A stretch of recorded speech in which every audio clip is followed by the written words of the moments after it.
Once upon a time, in a small bustling community, there lived a woman named Ngozi. She was clever and ambitious and well known for her honesty. While others worry about surviving day to day, Ngozi decided she would help the people of her community manage their money.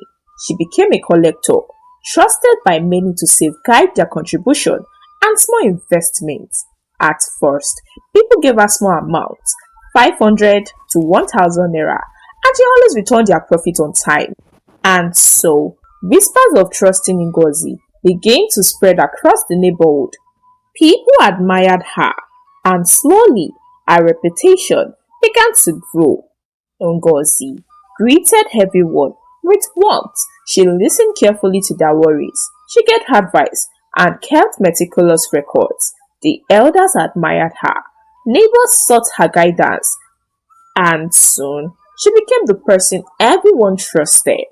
But as with every rising star, jealousy appeared. Some neighbors whispered behind her back, "She is too perfect. What is she really planning?" they would say. Others shrugged it off. Ngozi, however, never let the whispers affect her. She continued to work diligently, growing more confidence with every passing day. Ngozi business grew quicker. People bought large sums to invest. Even newcomers in the community trusted her immediately. She advised families wisely, returned profits promptly, and slowly became a center figure in the community. But jealousy grew louder. Chinyere, a neighbor, whispered constantly, "I don't trust her. One day she will betray us," she would say.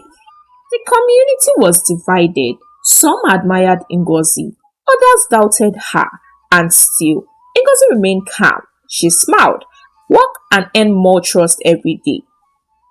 Her confidence grew.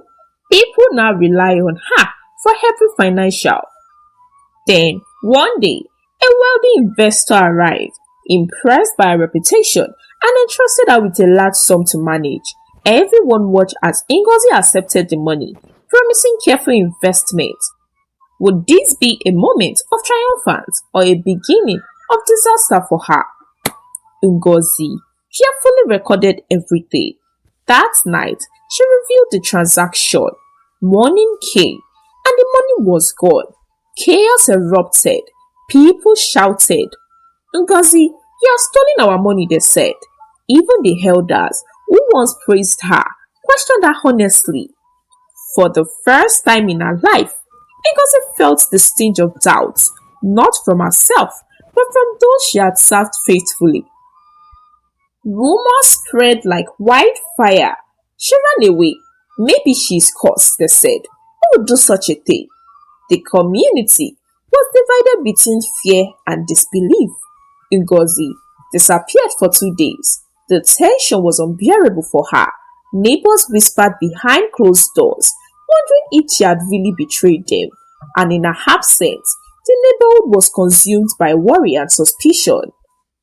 Neighbors debated endlessly. Could Ngozi betray us?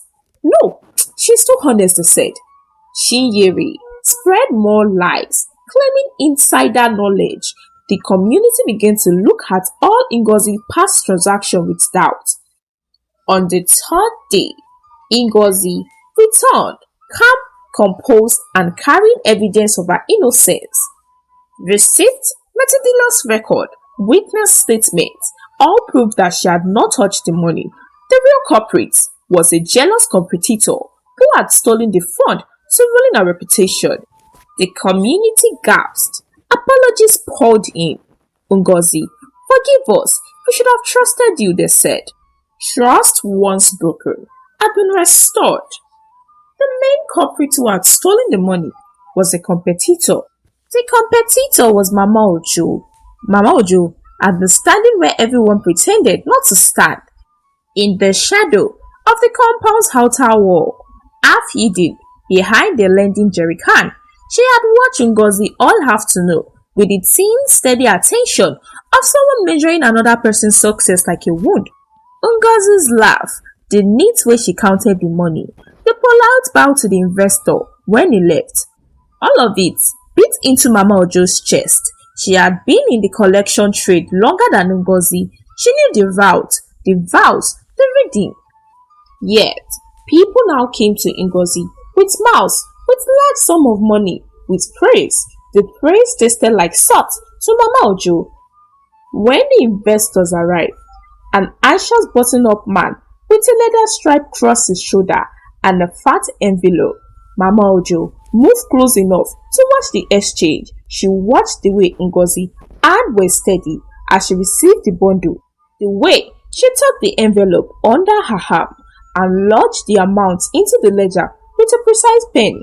Up close, Mama Ojo could see the stamp of the investor sealed, the slip tucked between notes, her mouth tightening, the plan she had nursed for weeks adding into action. That night, under a moon half swallowed by cloud, Mama Ojo slipped through the compound like a thief already in her bones. She knew the place where Ngozi kept her daily takes. A shallow wooden chest hidden beneath a mat in the back row. Mama Ojo's palms were wet with sweat, not from fear of being seen, but from the fever of stolen possibility. She walked quickly, silent and practiced. The envelope came free of its hidden place, as if it has been waiting for her. Her heart printed. The breath came short. She wrapped the envelope in the scarf she had brought and flew down the narrow lane. In her haste, the passport tucked into the inner flap of her wrapper for safety and bounced freely and slipped beneath a pile of old newspapers. Mama Ojo did not notice at first. She went home with the money she had stolen. So, when Ngozi came back home after 2 days of being missing for misplacing people's money, she found the passport on the floor. She grabbed it up and read it with trembling hands. Her eyes narrowed as she read the name and the face, and slowly, her breath left her.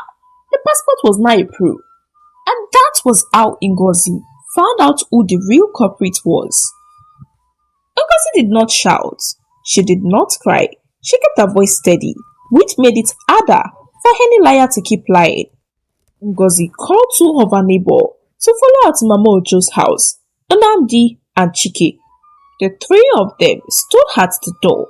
Mama Ojo opened the door with a false smile she used when she pressed sugar into her neighbor's hand. For an instant, she blinked and then she saw the passport in Ngozi's hand. "You should come outside and bring my money with you," Ngozi said softly. Mama Ojo's smile failed. Her hands went to the inner flap of her wrapper where she normally hid things. Her eyes darted and then she stepped back like a cornered animal. The confrontation was small, public and surgical. She handed the money over to Ngozi with a small apology. Ngozi went back to her house. She went to call for everyone she was owing. She did it with precise accounting. He handed money back to each person. Signatures obtained. Small additional sum added as apology promise. The community watched, some weeping with relief, some ashamed as how quickly they had believed gossip. Mama Ojo was left with the passport and a face now recognized for what it was. A neighbor who had traded kindness for envy and paid the humiliation. Ngozi did not glut. She kept her dignity like a second ledger. Ngozi's reputation did not only return, it soared higher than ever. She continued her work with great wisdom and patience. The community admired her courage, honesty and cleverness. People now trusted her even more, giving her a very large investment.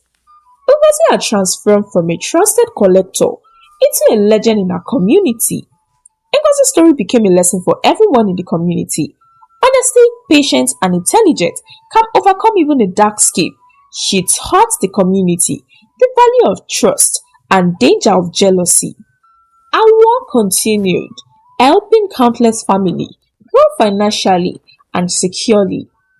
Remember this story. Trust is earned through action, and true wisdom lies in patience and integrity.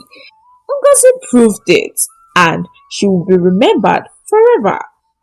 This is the end of the story. Thank you so much for listening. If you enjoyed the story, please do not forget to like the story, share with me in the comment section your thoughts about the story, and please do not forget to support your girl by subscribing to this channel. See you in my next one.